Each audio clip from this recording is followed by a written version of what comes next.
Hola gente bonita, en esta ocasión les doy la bienvenida a este formato en el que vamos a hablar de temas muy generales que tienen suceso, que a veces no sabemos el por qué o incluso temas que están en discusión, es decir, una especie de podcast. Estoy consciente que el formato en el que se está haciendo pudiera ser un tanto informal. La principal idea es que puedas escucharlo haciendo alguna otra cosa, o en su defecto entreteniéndote en su contenido de fondo. Disclaimer: todas las opiniones emitidas aquí son propias y no tienen la mínima intención de ofender a nadie, ni mucho menos de imponer la verdad absoluta, debido a que cada uno tiene derecho a pensar y equivocarse incluso. Las mismas emitidas en los comentarios serán respetadas por mi parte. Por otra parte, mucha de la información tiene como fuente libros o sacada de videos o artículos que he llegado a ver a lo largo de los años. La misma tratará de ser dejada en la descripción del video y las cosas que sean opiniones propias haré una mención verbal de la misma. Deseo de corazón que cada uno forme su propia opinión al respecto con el criterio que cada uno de nosotros tenemos. Para empezar con el tema del día de hoy tenemos ¿por qué mi amigo no deja el tóxico de su ex? Creo sin duda alguna que todos alguna vez nos hemos hecho esta pregunta, o incluso la hemos escuchado. Y veamos los aspectos psicológicos en los que influye para que esto sea así, aunque tu perspectiva lo justifique o no. Estos aspectos no están ordenados de grado de importancia. Bueno, empezamos con el primero. El enamoramiento es como una... Hace algún tiempo fue muy sonado el estudio que compara el enamoramiento con una sustancia adictiva. ¿Qué tanto de cierto tiene esto? Pues bien, lo que pasa aquí es que los mecanismos de dopamina, que es la hormona de la felicidad, funcionan muy parecido, ya que al ver a la persona amada, estos se disparan, y si no se ve a la persona amada, se produce lo contrario, generan una abstinencia. Lo mismo pasa con estas sustancias adictivas que provocan una subida repentina de dopamina, y cuando ésta se ausenta, genera también una abstinencia, aunque en mayor o menor medida, ya que no es lo mismo estar un tanto enamorado a estar sumamente enamorado. No vayamos a decir que sean exactamente lo mismo, sino que podría compararse su funcionamiento similar. ¿En qué consiste esta abstinencia? Pongamos el ejemplo de los mensajes. Cuando estés esperando un mensaje de esa persona, lo que pasa es que se activan los niveles de dopamina en forma de alimentar ese pequeño esfuerzo para que te conteste. Y si esta persona no te ha contestado, te genera una sensación de frustración, enojo y empieza a activar tus apegos. De repente odias a la persona, luego se te pasa y lo amas al mismo minuto siguiente, o piensas que dijiste o hiciste algo mal. Entonces, ¿qué pasa? Tu amigo te cuenta todo lo que sucedió, cómo la o la trata, y le dices que deje esa relación si no le está sumando. Y de vez en cuando obtienes que tu amigo te trata de convencer que realmente vale la pena. O quizá te sorprendiste haciendo este rol alguna vez. Sea como sea, recordemos que cuando estamos enamorados estamos intoxicados de estas 5 hormonas: dopamina, endorfina, oxitocina, noradrenalina y serotonina. ¿Te has dado cuenta que son un cóctel juntas? Sin duda, por eso podríamos afirmar que la persona enamorada es ciega. ¿Por qué? Se desactiva comúnmente la corteza prefrontal, que generalmente está asociada a la racionalidad y la toma de decisiones. ¿Quién es la culpable de este crimen? La dopamina, por supuesto. Punto número 2. Lo tóxico engancha más que lo sano. Existen diferentes tipos de relaciones, las tóxicas, las sanas y la mayoría que se esfuerzan por funcionar. Pero sin duda, las tóxicas son las que conllevan sentimientos más intensos. Y esto es algo que me he dado cuenta a lo largo de los años. Que por supuesto, cada quien tendrá una creencia distinta sobre el amor. Pero principalmente, para mí, es estar tranquilo y a gusto con una persona. No porque aparentemente no sientas todo el tiempo las hormonas del enamoramiento quiere decir que no están presentes. Esto pasa porque nos acostumbramos a la dosis de dopamina que ya no sentimos tan presente. E incluso aún peor, estereotipamos demasiado los referentes del entretenimiento. Y el amor puede ser, pero no siempre es una experiencia adrenalinosa. Por otra parte, debemos entender que el tener pareja no debe ser la primera felicidad de tu vida. ¿Por qué? Es alguien que te va a acompañar a lo largo de tu proyecto de vida. Por lo tanto, es mejor compaginar con alguien que apoye tus proyectos, a alguien que está ahí pero sigue sin saber qué es lo que quiere en su vida. Ojo, esto es respetable, simplemente es estar en una etapa distinta de la vida. Más adelante hablaremos del compromiso, aplicable incluso en las amistades. Punto número 3. En un principio todo era bonito. Me he sentido identificada con esta parte, y ahora que lo puedo ver más racionalmente, es normal que si la corteza prefrontal está borbotando en dopamina, hace que solo puedas tener compasión con la otra persona y perdonar cada una de sus actitudes que perfectamente pueden estar muy mal. Y en todo esto vienen los recuerdos que en ese momento de nostalgia te hacen recordar que él o ella no eran así. Entonces vienen los recuerdos dulces y quieres que la situación cambie y estás dispuesto a dar todo para que vuelva a ser todo como al principio. Pero ¿sabes qué pasa? En la mayoría de los casos, las cosas ya no pueden ser como al principio. Y ten cuidado, porque traspasar esta línea de algo que ya no funciona puede llegar a rozar lo tóxico, porque más que sentirte bien te vas a sentir mal todo el tiempo. Y si estás en una relación así, tampoco te sientas mal, porque todos hemos estado en alguna situación similar. Solo hay que saber cómo a poco poder soltar. Y soltar duele mucho, pero duele más quedarse. Punto número 4. La autoestima. Esta parte es fundamental, pero sinceramente creo que no es la razón absoluta como muchos pudieran creer. Y lo prometo, tengo mi punto. Definamos bien el concepto de autoestima, que no es arbitrario de tener o no tener. La autoestima empieza desde cómo te hablas y tu diálogo interno, de qué cosas te cuidas o te alejas para sentirte bien, y el concepto que tienes de ti mismo o misma, y volvemos a los estereotipos.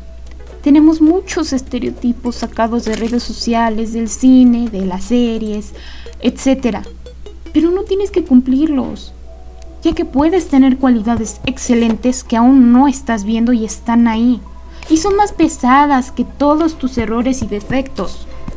Por lo tanto, si te cuesta salir de una relación, es normal. Y no es que no tengas autoestima, porque duele mucho más que cuando expones la situación, todo mundo te dice que debes mejorar tu autoestima. Y realmente te llegas a sentir mal pensando que no tienes autoestima y pensar que está mal contigo. Y hay que entender que es un reto para todo mundo salir de algo que por una parte nos estamos sintiendo bien y por otra sentimos mucho dolor.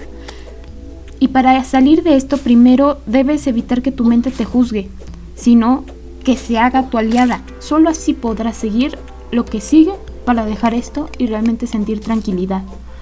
Porque estar en un lugar donde sientes que no mereces estar es lo que te hace sentir que te está devaluando. Y por otra parte, estás en un lugar donde estás confundido porque por una parte la situación te está haciendo bien y también te está haciendo mal.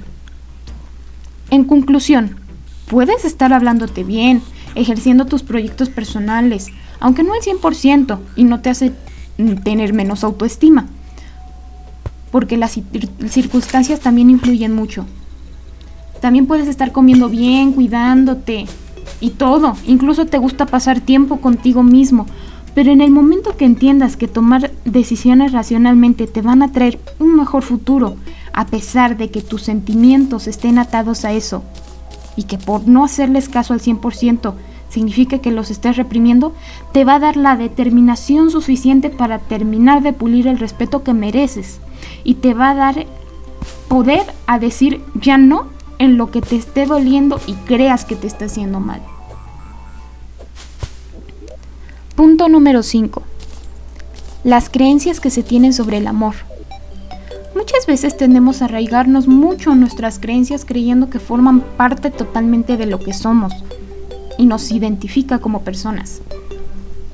El reformarlas y el tomar criterio de lo que creemos y no debemos de creer nos va a ayudar a poder salir de esto, porque al final de todo esto es un aprendizaje, que allí es donde entiendes porque es donde creces como persona. Y claro, salir de la zona de confort es incómodo, pero venciendo el miedo, sales un poquito más del círculo y se convierte en aprendizaje.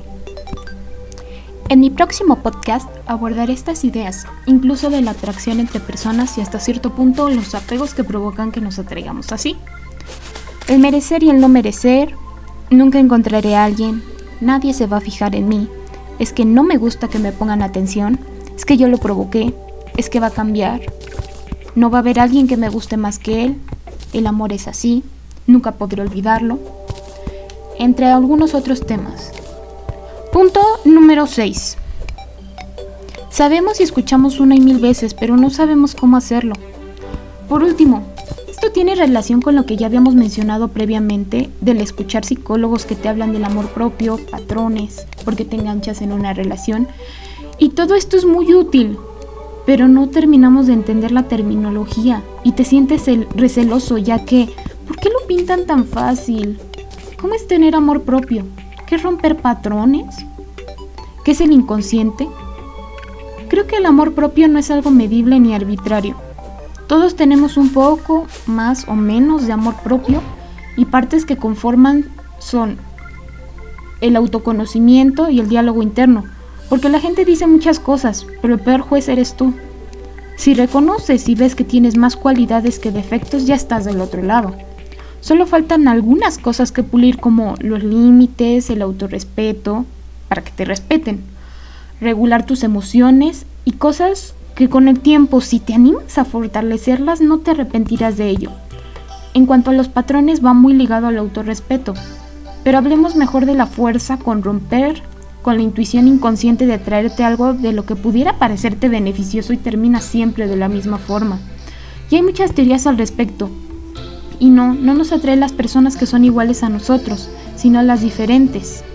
Debido a ello, hay razones para que no funcione porque no se encuentra algo en común, pero suponiendo que funcione, hay una etapa en la que se manifiestan los apegos y pueden ser problemáticos cuando no son compatibles. El rechazo que conlleva engancha aún más en acciones de recuperar a la otra persona. Pero bueno, independientemente del motivo, este tema lo hablaremos en otra ocasión. Pero en resumen, es el compromiso. En un principio quizá buscaste a alguien con quien no comprometerte demasiado. Y al final, cuando te comprometes de manera más segura, resulta que el otro no se compromete demasiado como tú. Y ahí es cuando se produce esta incompatibilidad. Entonces, tomando como ejemplo, esto es lo que debemos de hacer. Si identifico que esto me pasa en todas mis relaciones, mejoraré en mí.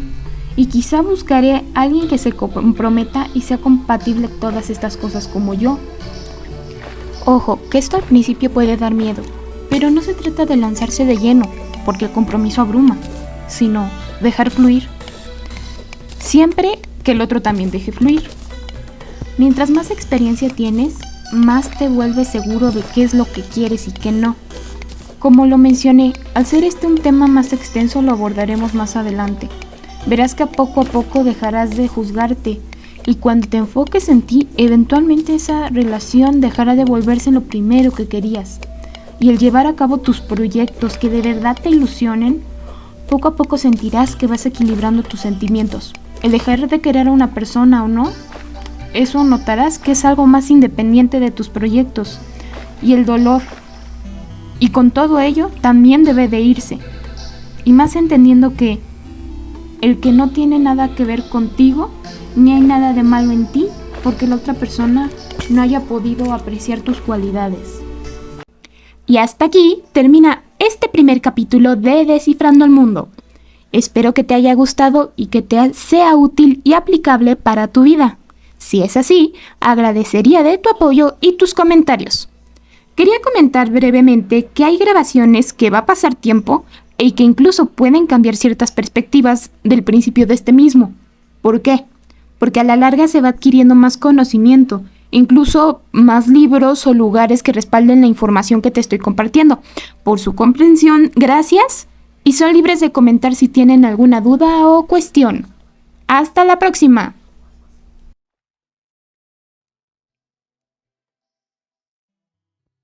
Sick and tired, but I don't wanna mess up, dance like I was.